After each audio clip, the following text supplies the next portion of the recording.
This is Around the House Quick Cuts. I'm your host, Don Magruder, and joining me today is Chuck Shoop. He's the manager of the RoMac Building Supply Door Shop in Leesburg, Florida.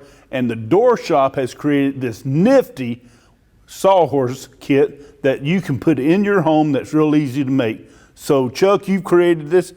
First thing you got to do is cut 8 boards. This is for them. How long are these boards? They're 32 inches long, Don, and you'll need 8 of them because we're going to provide 2 sides. So you measure them out 32 inch? 32 inch. And most people have some 1x4s around the house. So Chuck, we cut the 8 boards and now we've got to assemble them. Tell me what you've done here. What we've done, Don, is we've lined the top board up with one end of our verticals, and on the outside we've used glue and staples. In this particular one, I would recommend gluing it, and I would recommend either staples or screws. Okay. Then we've brought the bottom stretcher up 4 inches, and if you notice, we have a hole cut in the bottom of drilled in the bottom of this, and that'll be for the rope, which we'll show you later, that holds them apart. This is 4 inches up, and this is flush on both ends and attached both either with staples or screws. So you'll have 2 pieces like that.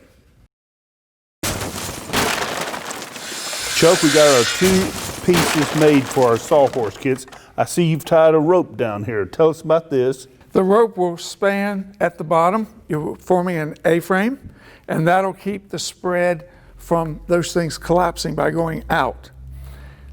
And then I see you've got partial hinges on. Tell us about these hinges. These are just regular 3.5 inch door hinges. You also can pick up utility hinges. Any type hinge will work. A continuous hinge like a piano hinge will work also.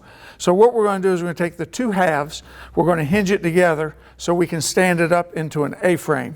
So you just attach the hinges. Yeah, we've done one side, of course, already, and here we're just going to put this side in, and then we'll be able to stand it up into its shape, tie the rope off, and then you'll have a functional horse that you can use immediately. Okay, so the next thing you're going to do is bring this over, I'm assuming. We'll bring that over. It looks like it's like a 2-foot rope, is that correct? That is actually correct, yes, sir. Okay.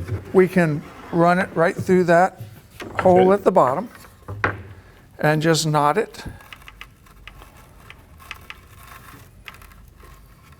And what that does is it limits the spread of those legs so that it stands up in an A-frame. Now, won't we stand this up and this is what I like about this Sawhorse. First off, it limits the spread, but more importantly, fold it up to show how small it gets. When you get through with it, you can fold it up, you can hang it on the wall, you can haul it in your car, whatever you need to do, and it doesn't take up the room that a fixed leg Sawhorse would take up. Chuck, that's a neat Sawhorse and a wonderful idea that costs nothing. Most people have some scrap wood around the house, a couple of hinges, piece of rope, and you can save a lot of money, but more importantly, you got a Sawhorse that's stowable and can be quickly used.